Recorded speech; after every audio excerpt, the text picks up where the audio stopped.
इस्लामपुर विधानसभा क्षेत्र में 22,000 से भी अधिक लोगों का जो नाम है वो वोटर लिस्ट से हटाया गया है।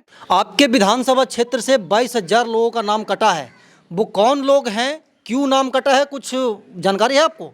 ये सारे बीएलओ एक जगह बैठ करके जिसका जो गांव के दबंग लोग हैं उन लोगों ने जिसका नाम बताया उसका रख दिया, जिसको कहा मर गया तो उसको हटा दिया, जिसको कहा दूसरी जगह नाम है उसको भी हटा दिया। 20 वर्षों से मुख्यमंत्री नीतीश कुमार, और वो तमाम जनसभाओं में कहते हैं, उनके जो दल के नेता हैं वो कहते हैं कि नीतीश कुमार के ऊपर आज तक किसी भी प्रकार का भ्रष्टाचार का आरोप नहीं लगा है। लेकिन कुछ दिन पहले सीएजी का रिपोर्ट आया है और उसमें बताया गया कि बिहार में 70,000 करोड़ रुपया का घोटाला हुआ है। क्या कहिएगा? सृजन घोटाला का रिपोर्ट प्रकाशित हो गया क्या? बोलिए। बालिका गृह कांड मुजफ्फरपुर का रिपोर्ट आया? नहीं है, इसलिए नहीं आया कि नीतीश बाबू मुख्यमंत्री हैं कि जब जरूरत ही पड़ेगा तो हम लोग चुनाव का बहिष्कार कर देंगे। तो ये तो इंडिया वाला बोलते हैं कि आप लोग हार रहे हैं इसीलिए चुनाव का बहिष्कार कर रहे हैं। चुनाव का बहिष्कार हार जीत पहले ही तय हो गया क्या?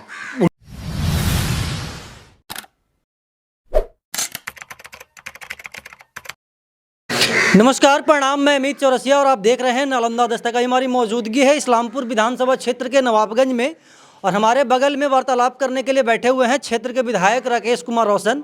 आपको ज्ञात हो कि एसआईआर का जो रिपोर्ट है वो सार्वजनिक कर दिया गया है और इस्लामपुर विधानसभा क्षेत्र में 22,000 से भी अधिक लोगों का जो नाम है वो वोटर लिस्ट से हटाया गया है। क्यों हटाया गया है, इसी को लेकर के प्रेस कॉन्फ्रेंस किए थे। और कैग का एक रिपोर्ट आया था कुछ दिन पहले, उसमें 71,000 करोड़ रुपए का घोटाला का बात कहा गया था। विधायक जी, सबसे पहले स्वागत है मेरे चैनल पे। धन्यवाद। आपके विधानसभा क्षेत्र से 22,000 लोगों का नाम कटा है, वो कौन लोग हैं, क्यों नाम कटा है, कुछ जानकारी है आपको? देखिए, पूरे बिहार में 65 लाख के आसपास इलेक्शन कमीशन के द्वारा मतदाता गहन पुनरीक्षण के नाम पर मतदाताओं का नाम काटा गया है। जो कारण बताया गया है उसमें एक कारण है कि लगभग 22 लाख लोग मरे हुए हैं। उसके अलावा दूसरा जो कारण गिनाया गया है कि कुछ लोग जो है परमानेंटली शिफ्ट कर गए हैं, बिहार को छोड़ दिए, पलायन कर चुके हैं बिहार से। तीसरी बात ये गिनाया गया है कि बहुत सारे ऐसे मतदाता हैं जिनका नाम एक मतदान केंद्र पर नहीं, दो मतदान केंद्र पर है। इस आधार पर उनका नाम हटाया गया है। ठीक है। यही 3 रीजन इलेक्शन कमीशन के द्वारा बताया गया है। हमारे विधानसभा क्षेत्र में इस्लामपुर में 22,524 मतदाताओं का नाम हटाया गया है। उसमें एग्जैक्ट आंकड़ा तो अभी हम बता रहे थे पीसी में, अभी है भी हमारे पास। लगभग 11,000 लोगों को बताया जाता है कि मृत हैं। इस्लामपुर में मतलब 11,000 लोग मर गए, मृत बताया जाता है। 6,000 साढ़े 6,000 के आसपास बताया जा रहा है कि ये लोग शिफ्ट कर गए हैं, और बाकी जो बचा हुआ है उसको बताया जाता है कि एक जगह से दूसरे जगह पे इनका नाम है। इस आधार पे उनका नाम काटा गया। ठीक है। अब हम आपके चैनल के माध्यम से इलेक्शन कमीशन से ये जानना चाहते हैं कि आपने जो नाम काटा उसका कोई आधार है क्या? तो बोलबे क्या कि उनका नाम, कोई साक्ष्य है क्या आपका? यदि आप कोई एविडेंस देते, जैसे आपने बता दिया कि पूरे इस्लामपुर में लगभग 10,500 लोग मरे, तो ये 10,500 जो लोग मरे, have you collected any death certificate? आप कोई डेथ सर्टिफिकेट कलेक्ट करते या कोई भी ऐसा पर्याप्त सबूत देते जिससे माना जाता कि उसकी मृत्यु हो गई है? ठीक है। लेकिन आपने कोई भी सर्टिफिकेट नहीं लिया। उसी तरह से जो पलायन किए उसका भी नहीं लिया। डबल यदि जिसका नाम है तो एक मतदान केंद्र पर नाम है, दूसरे मतदान केंद्र पर कहाँ नाम है, इसको इलेक्शन कमीशन को बताना चाहिए था। तो बिना कोई साक्ष्य के और बिना कोई दस्तावेज लिए हुए आपने नाम काट दिया। अब कहते हैं कि जिसको आपत्ति है वो अपना आपत्ति दर्ज करे सबूत के साथ। तो ये काम कमीशन बिना सबूत के किया और देश के नागरिकों से सबूत मांगा जा रहा। इसी बात का तो विरोधाभास है। आप समझ सकते हैं कि 2025 के 31 जनवरी को नए मतदाता सूची का प्रकाशन हुआ था। शॉर्ट रिवीजन हुआ, उसके बाद प्रकाशन हुआ। उस समय जो लोग थे सबका नाम था वोटर लिस्ट में, उसी में से 65 लाख लोगों को काटा गया। तो इलेक्शन कमीशन को पहले ये स्पष्ट करना चाहिए कि क्या ये 6 महीना का आंकड़ा है। 31 जनवरी के बाद ये जो हम लोग अगस्त में आज आपसे मिल रहे हैं 3 अगस्त को, तो क्या ये जो 25 तारीख तक सर्वे हुआ उसके बीच का आंकड़ा है? 6 महीना में मर गया इतना लोग शिफ्ट कर गया और इतना लोग का डबल मतदाता है। आप समझ सकते हैं कि 65 लाख लोग को नाम काट दिया गया 6 महीना में। ये संभव प्रतीत होता है कि इतना लोग मरा होगा और इतना लोग 6 महीना में शिफ्ट कर गया? नहीं। तो या तो आपने 2024 में जो मतदान कराया इसी मतदाता सूची पर वो फर्जी है, या नहीं तो अभी आपका जो आंकड़ा है वो फर्जी है। दोनों चीज़ को तो आपको तथ्यात्मक रूप से देश की जनता को बताना चाहिए, और जब आप नहीं बता रहे हैं तो ये कन्फ्यूजन क्रिएट हो रहा है। और कन्फ्यूजन जब क्रिएट हो रहा है तो हम लोग पहले ही कहे थे कि इलेक्शन कमीशन के द्वारा जो SIR चलाया जा रहा है ये पूरे तौर पर गरीबों के वोटबंदी के लिए चलाया जा रहा है। गरीब, दलित, पिछड़ा, अल्पसंख्यक का नाम कैसे कटे इसकी साजिश चल रही है। इसलिए कि 25 जून को SIR का फैसला लेता है इलेक्शन कमीशन, इस मौसम में जबकि बरसात का मौसम है। किसान, बिहार कृषि प्रधान राज्य है, यहाँ का 78% जीविका कृषि पर निर्भर है और वहाँ का किसान अभी धान का रोपनी में लगा हुआ है। उत्तर बिहार का पूरा इलाका बाढ़ से त्रस्त है और आप स्पेशल सर्वे करा रहे हैं, वो भी 1 महीना के अंदर कह रहे हैं कि हम इसको करा लेंगे। आप अपने इलाके का ही डिटेल्ड रिव्यू कीजिए। इस्लामपुर का कितना घर में BLO गया, ये सारे BLO एक जगह बैठ करके जिसका जो गांव के दबंग लोग हैं उन लोगों ने जिसका नाम बताया उसका रख दिया, जिसको कहा मर गया तो उसको हटा दिया, जिसको कहा 2 जगह नाम है उसको भी हटा दिया। तो इस तरह से पारदर्शिता कहीं रखा ही नहीं गया। और जब पारदर्शिता नहीं रखा गया तो ये क्या साबित करता है?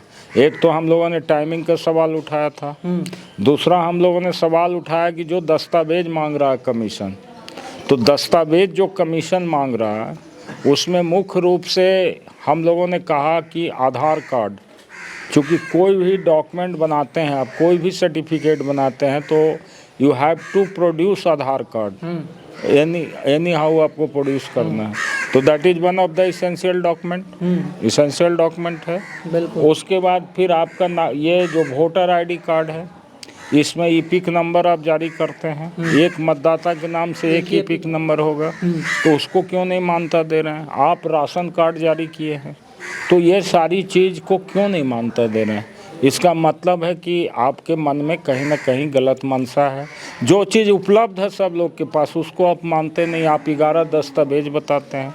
अब 11 दस्तावेज का हालत बिहार में देखिए, डॉग कुमार के नाम से बन रहा है जाति प्रमाण पत्र, तो कहीं हॉर्स कुमार के नाम से बन गया, कहीं कोई RK इंटरप्राइजेज और किसके नाम पर जाति प्रमाण पत्र बन गया, आवासीय प्रमाण पत्र बन गया।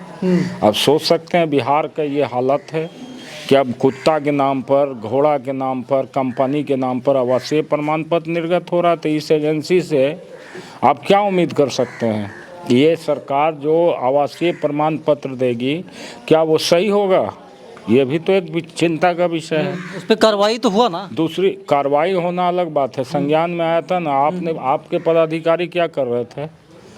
आपकी जिम्मेदारी क्या थी? आपके सरकार के नुमाइंदे का क्या काम है? आप आवासीय प्रमाण पत्र जारी कर रहे हैं तो आपको ये भी पता नहीं है कि किसके नाम से हम जारी कर रहे हैं। बिल्कुल। इसका मतलब इतना बेपरवाह लापरवाह पदाधिकारी और कर्मचारी को आप रखे हुए हैं जो किसी का भी माने आप ही का जाति का, आप ही का आवासीय प्रमाण पत्र हो और दूसरे के नाम पर निर्गत कर दे। तो ये तो अजब का मजाक हो गया बिहार में भाई। और उसके बाद जो एग्जाम्पल दिया जा रहा है, सारा चीज़ को झुठला रहा है इलेक्शन कमीशन को। कल जैसे हमारे नेता तेजस्वी जी ने कहा कि भाई हमारा जो EPIC नंबर जारी किया इलेक्शन कमीशन, हमने वो EPIC नंबर डाला अपने मोबाइल पे और सर्च किया तो एरर दिखाई पड़ता है। तो एरर दिखाई पड़ता है तो कमीशन इसका मतलब है कि हमारा जो ईपिक नंबर है उसको वैलिड नहीं मान रहा, तभी ना एरर दिखाई पड़ेगा। तो ये उन्होंने कहा कि भाई तब तो ये असमंजस की स्थिति है, हम लोग का भी नाम नहीं है तो हम लोग चुनाव कैसे लड़ें। तुरंत इलेक्शन कमीशन आके जवाब देती है। क्या जवाब दे रही है कमीशन कि 415 नंबर पर इनका दीघा विधानसभा क्षेत्र में नाम दर्ज है। तो भाई साहब हम नाम दर्ज का आपत्ति नहीं न किए, हम तो क्या ईपिक नंबर जो है, यदि मेरा ईपिक नंबर सही था तो आना चाहिए था। तो कहता नहीं इनका ईपिक नंबर चेंज हुआ, दो ईपिक नंबर है इनका, तो 2 ईपिक नंबर है तो दूसरे ईपिक नंबर को भी जारी करो, जारी करना चाहिए ना। कमीशन कुछ नहीं किया। आपका सब कुछ ठीक है ना?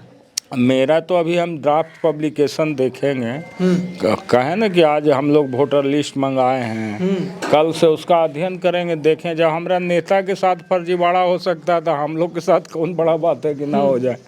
अच्छा, एक बात बताइएगा विधायक जी संक्षेप में कि इस्लामपुर के जो 22,000 मतदाताओं का जो नाम हटाया गया है वो कौन मतदाता है, किनका नाम हटाया गया, क्या लगता है? जब तक हम मतदाता सूची का पूरा अध्ययन ना कर लें, लेकिन एक चीज़ देखिए, जनरल परसेप्शन जो है, आप भी पत्रकार हैं, आप भी इस बात को समझते होंगे, गांव में नाम किसका कटता है? जो अपने अधिकार हक के लिए जागरूक नहीं है। तो हमारे लोग जो हैं, खास करके जो पिछड़ा हैं, दलित हैं, अति पिछड़ा हैं, अल्पसंख्यक हैं, उनके पास अशिक्षा का अभाव है, उनके पास आर्थिक भटकाव है, उनके पास तमाम तरह की सामाजिक बुराइयां हैं और इससे वो घिरे हुए हैं। तो बहुत सारे गांव में ऐसे लोग हैं हमारे, जिनको कहिए कि तो नाम कट गिलो तो वो आपको यही कहेंगे, अब जाना तू पत्रकारिता करा ना, कट गली तो का हो जीती हमरा नेता बने के है।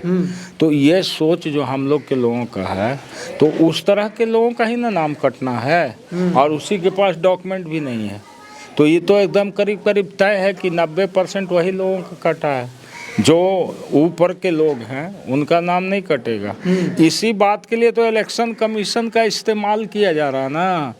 लालू यादव ने देश के अंदर एक राजनीतिक चेतना देने का काम किया, और आज़ादी के बाद इसी बिहार में श्री बाबू, अनुग्रह बाबू, सत्येंद्र बाबू, महामाया बाबू, बिंदेश्वरी दुबे, चंद्रशेखर सिंह जैसे लोग, जगन्नाथ मिश्रा जैसे लोग बिहार का मुख्यमंत्री हो रहे थे, और जो गरीबों की वोट था, दलितों का वोट था, पिछड़ों को उसको अधिकार ही नहीं मिल रहा था। वोट हमारा राज तुम्हारा वाला बात था, राज तो हम लोग को मिल नहीं रहा था। लालू जी ने यही चेता दिया, यही जगा दिया भाई कि हमार वोट हम नेता चुने, और गद्दी पर तुम बैठोगे कि गद्दी पर हम बैठेंगे। तो ये जो उन्होंने नारा शुरू किया, यही खटक रहा है, और फिर उसी का पुनरावृत्ति होने वाला है। और ये जितने लोग हैं, चाहे नीतीश कुमार हों, पर्दा के पीछे बीजेपी के लोग हों, सबको पछताना होगा, सबको पछताना होगा। अभी थोड़ा देर के लिए मज़ा आ सकता है इनको, लेकिन जो वर्तमान राजनीतिक माहौल है बिहार का और देश का, आप जो हम लोग सामाजिक उत्पीड़न, सामाजिक अन्याय, सामाजिक विषमता के खिलाफ हम लोगों ने जो लड़ाई लड़ा, आज उसी लड़ाई पर हमला हो रहा इस वोटबंदी के माध्यम से। और इलेक्शन कमीशन जो कि इंडिपेंडेंट और इम्पार्शियल बॉडी है, एक पॉलिटिकल पार्टी के एजेंट के रूप में काम कर रही है, एनडीए का एजेंट के रूप में काम कर रही है, बीजेपी का और नीतीश कुमार जी। अभी आप देखिए, एनडीए का ही ना घटक दल है चंद्रबाबू नायडू, उसने भी विरोध किया, जदयू के एमपी लोग विरोध कर रहे हैं, उस पर कार्रवाई हो रही है। तो ये कहीं ना कहीं एक जगह का मुद्दा नहीं है, ये पूरे देश के लोकतंत्र पसंद जो भी लोग हैं, जो चाहते हैं कि लोकतंत्र बचे, संविधान बचे, वैसे तमाम लोगों का ये लड़ाई है। और इस लड़ाई का नेतृत्व बिहार में तेजस्वी यादव जी कर रहे हैं, महागठबंधन कर रहा है, और हम लोग ईमानदारी से यहाँ तक का हम लोग कुर्बानी के लिए तैयार हैं कि जब ज़रूरत ही पड़ेगा तो हम लोग चुनाव का बहिष्कार कर देंगे। तो ये तो इंडिया वाला बोलते हैं कि आप लोग हार रहे हैं इसीलिए चुनाव का बहिष्कार कर रहे हैं। चुनाव का बहिष्कार, हार जीत पहले ही तय हो गया क्या? उन लोगों का तो यही कहना है। उनके कहने से वो तो बहुत कुछ बोलते हैं, उनकी बात यदि कहिएगा तो यही सम्राट चौधरी जी कहते थे कि नीतीश कुमार को हटावेंगे तो पगड़ी उतारेंगे। कहाँ गया? कहाँ गया पगड़ी साथे बैठ के गलवहियाँ कर रहे हैं। तो इनका कोई नीतीश जी क्या कहते थे, मिट्टी में मिल जाएंगे, भाजपा में नहीं जाएंगे। कहाँ आज ये सब कहने वाली इसके गोद में बैठे हुए हैं। तो इन लोग जो कह रहे हैं सर्टिफिकेट ना है चुनाव का कि यही सर्टिफिकेट दे देंगे, और ये बात था तो इन लोग से पूछिए ना, 16,000 वोट का ना फासला था पिछले बार। हाँ। तो इस बार तो 65 लाख का नाम है, काट गया 65 लाख का नाम, तो इसीलिए ना काटा ये लोग, इसी के डर से ना काटा कि इन लोग का 16,000 जो था कहीं अभी इन लोग 16 लाख से आगे ना बढ़ जाए, इसलिए उसी को काटने का इंतजाम हो गया वोट का। तो जब वोटवे नहीं रहेगा तो चुनाव लड़ के हम लोग क्या करेंगे। जनता जो हमारी है उसको वोटबंदी कर दीजिएगा, वोट का अधिकार छीन लीजिएगा, तो उससे बढ़िया है कि सरकार रिन्यूअल कर दे, एनडीए को ही दोबारा दे दे रिन्यूअल करके कि तू ही चलाओ सरकार। अच्छा, चुनाव करा रहा 20 वर्षों से मुख्यमंत्री नीतीश कुमार, और वो तमाम जनसभाओं में कहते हैं, उनके जो दल के नेता हैं वो कहते हैं कि नीतीश कुमार के ऊपर आज तक किसी भी प्रकार का भ्रष्टाचार का आरोप नहीं लगा है। लेकिन कुछ दिन पहले सीएजी का रिपोर्ट आया है और उसमें बताया गया है कि बिहार में 70,000 करोड़ रुपया का घोटाला हुआ है। क्या कहिएगा, कौन किया है घोटाला, कहाँ गया रुपया? एक टमाटर का चटनी होता है, समझे ना, वो जिस थाली में दीजिएगा उसका टेस्ट बढ़ जाता है। नीतीश कुमार जी यही काम करते हैं। नीतीश बाबू कुर्सी बचाने के लिए सबसे समझौता कर सकते हैं, उनके लिए सिर्फ कुर्सी है, कुर्सी ही उनका सबसे प्यारा है, और कुर्सी के लिए किसी के साथ जा सकते हैं, उनको कोई परहेज नहीं है। आप कहते हैं कि 20 साल में दाग नहीं लगा, उनके नेता का सृजन घोटाला का रिपोर्ट प्रकाशित हो गया क्या? बोलिए, बालिका गृह कांड मुजफ्फरपुर का रिपोर्ट आया? नहीं है, इसलिए नहीं आया कि नीतीश बाबू मुख्यमंत्री हैं। आपको याद होगा कि लालू यादव प्रचंड बहुमत से 97 में मुख्यमंत्री थे, लेकिन उनको जेल जाना पड़ा ना, जेल बॉर्डर स्कैम में आरोप लगा के हैं। और नीतीश कुमार 43 सीट ला के मुख्यमंत्री बना हुआ। तो ये समझौतावादी है, ये अवसरवादी है। इसको जहाँ सूट करता है वहाँ अपना सट के कुर्सी बचा रहे हैं। यही फ़र्क है हम लोग में और उनमें। और ये जो घोटाला का आप सीएजी का बात कर रहे हैं, सीएजी का रिपोर्ट पढ़िए, मेरे पास किताब भी है जी। सीएजी ने कहा कि सरकार के 17 विभागों में 71,000 करोड़ रुपया जो खर्च किया गया है उसका लेखा जोखा नहीं है, कोई हिसाब नहीं है। अब आप बताइए कि सरकार का सिस्टम क्या है खर्च करने का। बजट आता है, बजट पेश होता है विधानसभा में, बजट पास होता है, फिर ग्रांट लेती है सरकार, उसी ग्रांट पर खर्च होता है। तो जो खर्च हुआ उसके खर्च को ऑडिट करने का अधिकार है सीएजी को, चीफ ऑडिटर जनरल को। वो ऑडिट करता है सरकार का। उसने रिपोर्ट किया कि ये पैसा का हिसाब किताब ही नहीं मिल रहा। वो अपना रिपोर्ट देता है किसको, पीएससी को, पब्लिक अकाउंट्स कमेटी को, लोक लेखा समिति को, जिसके हम भी मेंबर हैं। तो वहाँ जब देता है वो अपना प्रतिवेदन, तो पब्लिक अकाउंट्स कमेटी में डिस्कशन होता है और विभाग को बुला के हम लोग जो भी आपत्ति उठाया जाता है सीएजी के द्वारा उसकी जांच करवाते हैं, पूछताछ करवाते हैं, या उस पर कानूनी कार्रवाई किया जाता है। तो अब भी तो सीएजी यही बताने में संभव नहीं कि पैसा खर्चा कहाँ हुआ, कोई आता पता, कोई हिसाब ही नहीं है। तो आप सोचिए 70,000 करोड़, आप 70,000 करोड़ रुपया झारखंड का बजट भी नहीं है, हाँ। है ना। और उतना बिहार सरकार छठ कर गया। उसके बाद भी नीतीश बाबू कह रहे हैं कि न्याय के साथ विकास ईमानदार का टोपी पहने हुए हैं। और ये आपके जो महामहिम उप मुख्यमंत्री जी हैं सम्राट चौधरी जी, क्या कह दिए, ये सब तो तेजस्वी जी के समय का था। अरे भैया, हम जब आए सरकार में 17 महीना, तो हम कहते हैं कि रोजगार दिया, तो कहते हैं नीतीश जी का है। आपका कहाँ से, आपका सरकार था। आज जब घोटाला का बात है तो कह दिए कि तेजस्वी जी का है। अब आप समझिए 2022 में कौन था बिहार का वित्त मंत्री? वित्त मंत्री थे बिहार के विजय कुमार चौधरी। विजय कुमार चौधरी वित्त मंत्री थे। उन्होंने बजट पेश किया, उनके द्वारा सारे विभाग को पैसा ग्रांट किया गया। तो ये तो काम किसका था?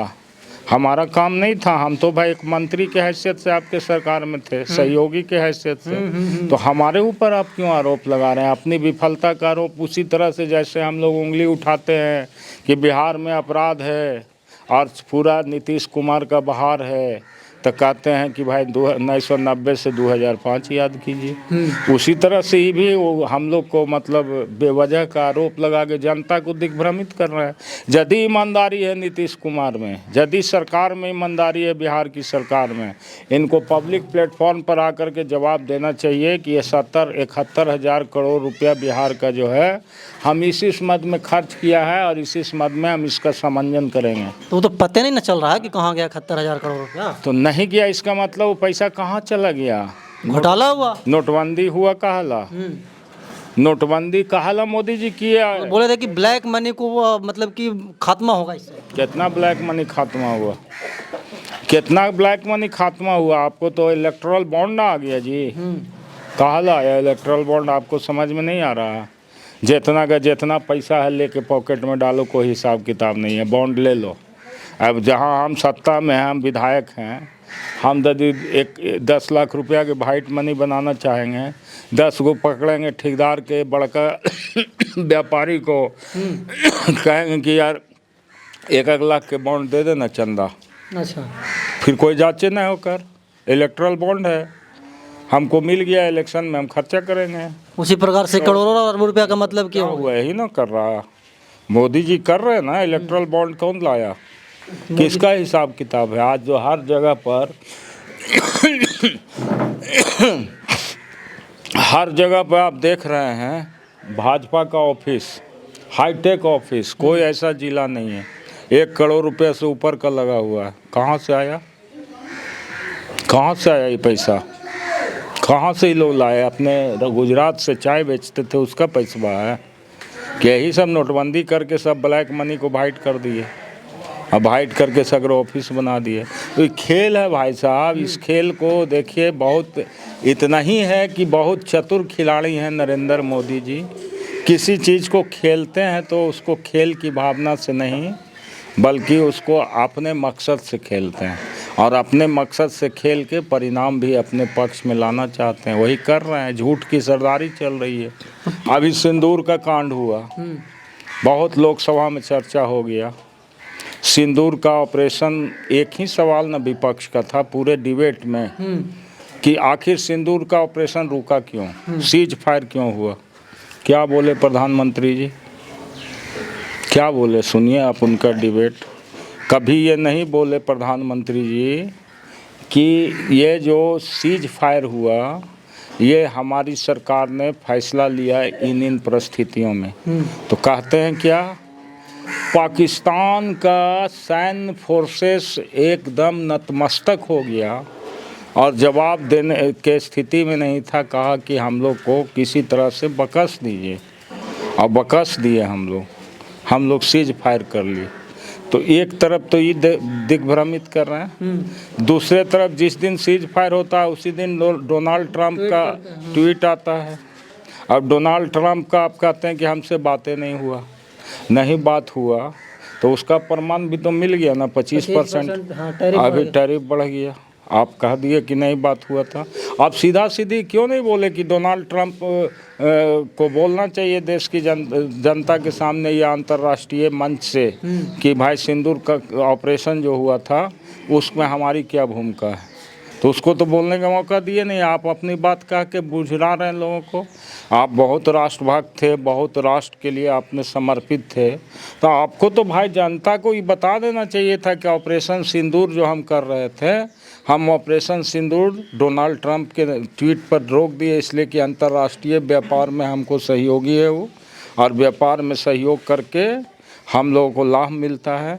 तो मोदी जी तो ऐसा कर दिए कि जो हम लोग का मित्र राष्ट्र था सबको हिंदुस्तान से अलग कर दिए और अमेरिका के पीछे चले गए। ये सब नेहरू जी या इंदिरा गांधी पागल थे।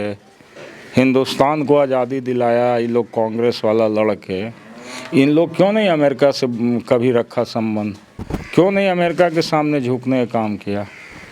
चूँकि इन लोग जानता था उसका चरित्र। लेकिन आप तो देश को भी जा कर के सारण में रख दिए ले जा कर के, और टैरिफ भी बढ़वा के हिंदुस्तान की जनता को लुटवा रहे हैं। तो भाई साहब ये सारा खेल पूंजीपति बड़े लोगों का है। गरीब पीसा जा रहा है, दलित पीसा जा रहा है, जो अत्यंत पिछड़ा है, अल्पसंख्यक है, वो पीछा जा रहा। आखिरी सवाल होगा विधायक जी की, इसी वर्ष चुनाव है, अपने क्षेत्र के तमाम जनता को क्या कहना चाहेंगे, संक्षेप में बताइए। देखिए, चुनाव एक आंदोलन है। 5 बरस हमने जनता के प्लेटफॉर्म पर ईमानदारी से जन समस्याओं के निष्पादन के लिए अपने दायित्वों का निर्वहन करने का काम किया है। और इस्लामपुर विधानसभा क्षेत्र के को मैं बखूबी जानता हूँ। एक एक गांव, एक एक कस्बा, एक एक टोला, कोई ऐसा नहीं है जो राकेश रोशन के दिमाग में नहीं है, और कोई ऐसा टोला और कस्बा नहीं है जहाँ कि हमारा लोग नहीं है। तो हमारी पूंजी जनता है और हमने जनता के बीच संघर्ष किया, और हमारा ये मतलब पेशा भी राजनीति है। तो हम तो राजनीति किए जनता के लिए, अब जनता को परीक्षा देने का समय है। जनता यदि समझती है कि राकेश रोशन 5 साल ईमानदारी से खड़ा रहा, वफादारी के साथ खड़ा रहा, जन समस्याओं के लिए खड़ा रहा, क्षेत्र के विकास के लिए खड़ा रहा, तो जनता हमको मैंडेट देगी। और यदि जनता नहीं समझेगी भाई, तो लोकतंत्र है, उसमें तो हम कुछ कह नहीं सकते हैं। लेकिन मैं इतना आपको ज़रूर कह सकता हूँ कि मैं एक संघर्षशील व्यक्तित्व का आदमी हूँ, पढ़ा लिखा इंसान हूँ। मैं न तो अपराधी हूँ, न गुंडा हूँ, न क्रिमिनल हूँ, और न हम कोई भूमि माफिया हैं और कोई लठैत हैं। हमारा सिर्फ और सिर्फ पेशा राजनीति है, और वकालत करते हैं, ये आप जानते ही हैं। इसके सिवा मेरा कोई पेशा नहीं है। और इस्लामपुर की राजनीति में हमेशा हमने अपनी पहचान बना के रखा, और यही कारण है कि आज़ादी के बाद स्वर्गीय किशवल्लभ बाबू के मरने के बाद जनता ने हमारे हाथ में नेतृत्व देने का काम किया। इसके लिए हम जनता को धन्यवाद देना चाहते हैं। और हमारे मार्गदर्शक हमारे पूज्य पिताजी हैं, उन्हीं के मार्गदर्शन पर मैं चलता हूँ। उनसे जो सीखा हूँ उसी को मैं जनता के बीच अपना आचरण व्यवहार को उसी रूप में प्रकट करता हूं। और अमित चौरसिया जी, आपको एक बात बताते हुए ख़त्म करेंगे। आपने बहुत प्रमुखता से पान कृषकों के सवाल को उठाने का काम किया था, लेकिन ये सरकार आपके सवाल को बंदरवाट करने का काम किया। मैंने विधानसभा में भी प्रश्न किया, विधानसभा में लिखता है कि विभाग को किसी तरह का कोई भी घोटाला और घपले की जानकारी नहीं है, जबकि जिला अधिकारी को जो दिया था हमने आवेदन, उसकी कॉपी भी दिया था। हाँ। जिला अधिकारी ने कमेटी भी बनाया था, डीडीसी का और कृषि कृषि के जो यहाँ नालंदा कृषि पदाधिकारी हैं, दोनों का टीम। हाँ, तो उसके बाद जिसकी जानकारी है, उसके बाद विभाग लिखता है कि इसको हमको जानकारी नहीं है। इससे सफ़ेद झूठ क्या हो सकता है? इससे सफ़ेद झूठ तो कुछ नहीं हो सकता। यही सरकार का असली चेहरा है। हमने आगे डीएम साहब को बोला तो डीएम साहब ने कहा कि भाई हम तो जांच ला दिए हैं। डीडीसी को बोले तो कहीं की रिपोर्ट बना दिए हैं, जो चला गया होगा। हम कहे ठीक है, वो कॉपी हमको दे दीजिएगा। तो यहाँ ऊपर से नीचे जहाँ तक ये नेकेड आई से पता चल रहा है कि आप जो भी पान कृषक है, जो एलिजिबल है, उसका नाम आप काट दे रहे हैं। इसलिए काट दे रहे हैं कि वो आपके कमीशन में भागीदार नहीं है। सीधा सा मामला जाके कोई ग्राउंड पर गया नहीं, कोई ग्राउंड पर जांच करने नहीं गया। अभी आप खुदागंज का पीडीएस का मामला उठा रहे थे, कब हम जाके डीएम साहब को दिए हैं? क्यों नहीं जांच हुआ आज तक? क्यों नहीं जांच हुआ? तो हम आपसे सिर्फ ये कहना चाहते हैं कि जिस मुद्दा को उठाइए उसको अंजाम तक ले जाइए, और अंजाम तक ले जाइएगा तो जनता का आपके प्रति विश्वास बढ़ेगा, आपके चैनल के प्रति विश्वास बढ़ेगा, और आपका काम भी सराहनीय है। इसलिए हमारा ये सुझाव है आपको कि जिस मुद्दा को उठाते हैं उस पर पूरे मुस्तैदी के साथ अंतिम परिणाम तक उसको पहुँचाना चाहिए। चल ठीक, थैंक यू, धन्यवाद। तो हमारे बगल में विधायक जी थे जो कि हमारे हर एक सवाल का प्रमुखता से जवाब दिया, और ये बता रहे हैं कि बिहार में भ्रष्टाचार है और गरीब गुरबों का जो वोटर लिस्ट से नाम काटा गया है, ये बहुत दुर्भाग्यपूर्ण है। बाकी विधायक जी के बारे में आप क्या कहना चाहते हैं, कमेंट बॉक्स में बताइएगा। धन्यवाद।